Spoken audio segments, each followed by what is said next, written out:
Hey guys, today's lesson is going to be over the law of cosines. So in class yesterday, I told you that we use the law of cosines for two types of triangles, side, side, side, or side, angle, side. And I had you write down the three variations of the formulas at the top of your notes. So I'm going to take you through the side, angle, side example, going through the steps in the box on your notes. So example number one, the triangle that you see, you should label that side, angle, side. You are given two sides and an angle in between. So step one is to find the side opposite the given angle using the law of cosines. So you are missing little c. So you're going to say c squared equals, so I'm actually using the last formula that you wrote down at the top of your notes. 8 squared plus 11 squared minus 2 times 8 times 11 times cosine of 37 degrees. Making sure that you are in degree mode in your calculator. You're going to type in everything that you see in the calculator, and you're going to get 44.44. And then you're going to take the square root to get rid of the squared, and C is going to be 6.67. So that is your missing side. Now we have to work on the angles, and that is step two. Now, I told you yesterday that side angle side has a little bit of a catch to it, and this is the catch. If you use law of sines to find the next angle, you have to be careful because of the ambiguous case. So you're going to find the angle, the smallest angle, so the angle across from the shorter of the two sides first. Or you could use law of cosines, and it doesn't matter which angle you choose.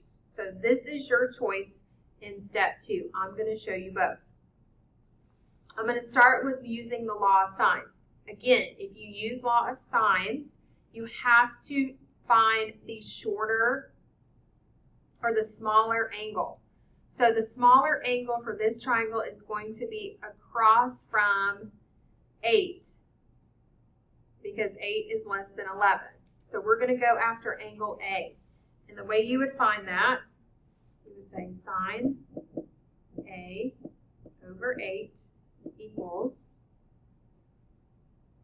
sine 37 over 6.67. Multiply by 8. So angle A is the inverse sine of 8 times sine 37 over 6.67. Putting that into your calculator, you're going to find that that is 46.2 degrees. Now that is if you are using law of sines. Keeping in mind, I found the smaller of the two angles that I had left to find. Or I could use law of cosines and not worry about which angle I find first. So you could use the law of cosines to either find angle A or angle B. It doesn't matter. I'm going to find angle A because I know my answer already is around 46 degrees. Here is the work.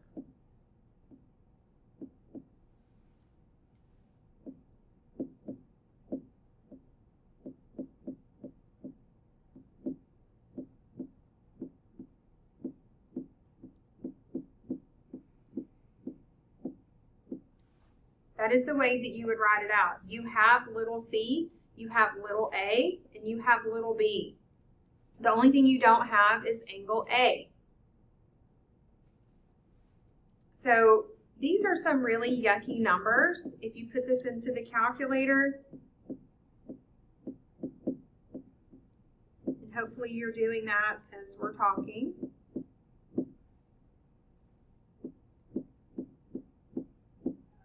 at this step, to get 165.49, I squared 6.67 and 11 and added those together.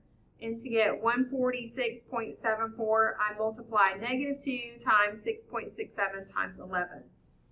Now you have to be careful here. You're going to subtract 165.49 away from 64. Made a mistake there. Let me erase.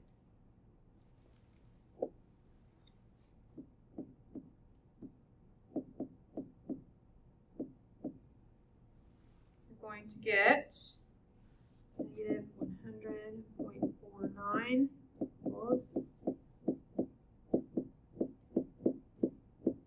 A. Now you're going to divide both sides by -146.74. You get cosine A is equal to 0.68. Now can cosine be 0.68? Yes. 0.68 is in between -1 and 1. So do the inverse cosine, 0.68. And your calculator, as long as you're in degree mode, you should get 46.7 degrees, which is close to what we found with the law of sines. We're a little bit off decimal-wise, but that's just because I rounded. So you can choose either way. Now, if I'm looking at this, I am thinking that the law of sines is way easier, not so much work, and the numbers are easier to deal with. However, if you choose the law of sines the easier way, you have to remember what? You have to remember that the angle that you find first needs to be the smaller of the two. And then, of course, the last step is to find the remaining angle, which in this case is going to be angle B. So you're going to take 180, subtract 37, subtract 46.2, and get around 96.8 degrees. This is for angle B.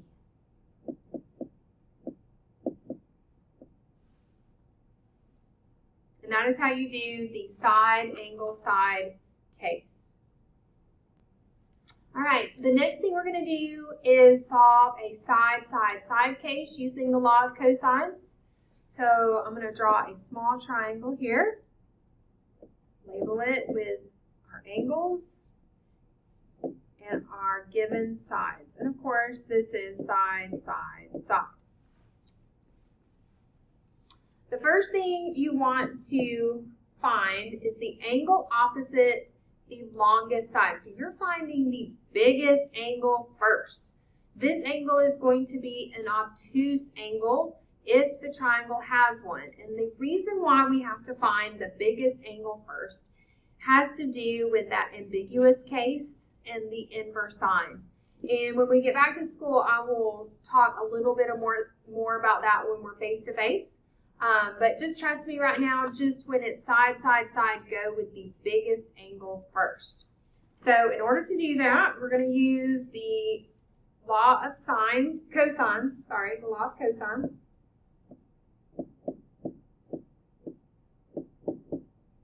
And we are finding the angle C.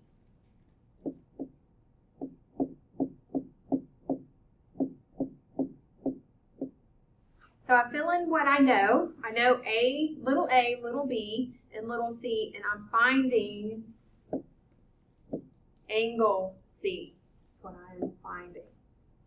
So if I put that information into my calculator, I get 36 equal to 16 plus 9 minus 24 cosine C. So I squared the 6, the 4, and the 3, and I multiplied 2, 4, and 3. And I'm just going to clean it up a little bit.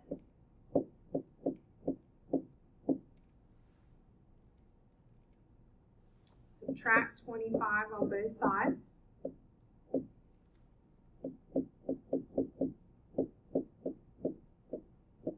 Divide by -24.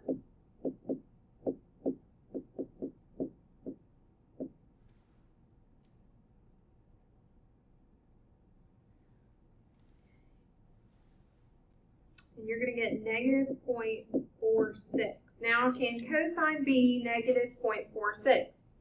Well, the answer is yes, because that's between negative 1 and positive 1. So do the inverse cosine of negative 0.46, and you're going to find angle C to be 117 degrees and a few decimals. So this is angle C.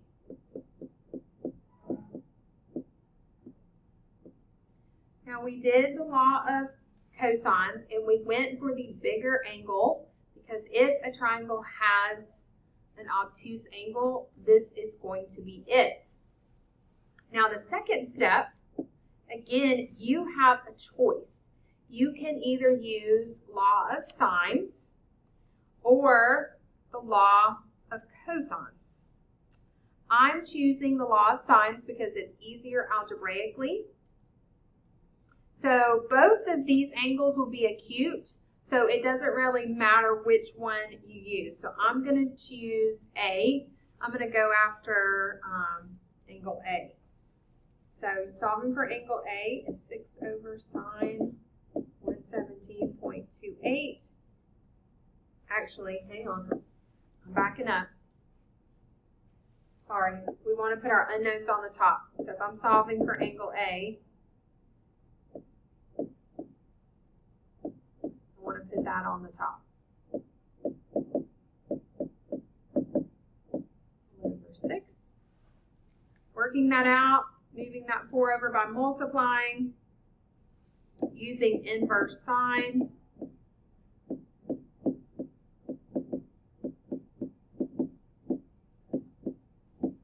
You're going to get angle A to be 36.34 degrees.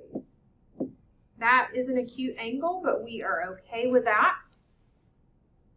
And then the last angle we have to find is angle B. And we're just going to take the two angles that we found and subtract it from 180. So angle B is 26.38 degrees. So that's how you find the three missing angles in a side-side-side case. Now moving on down in your notes, this just talks about why we have to choose the largest angle first in a side-side-side case. So I will talk more about that when we come back to school on Monday. And then example 3 is one that you can try on your own. And we can try that when we come back as well. So your homework is to finish the practice sheet that you were given in class.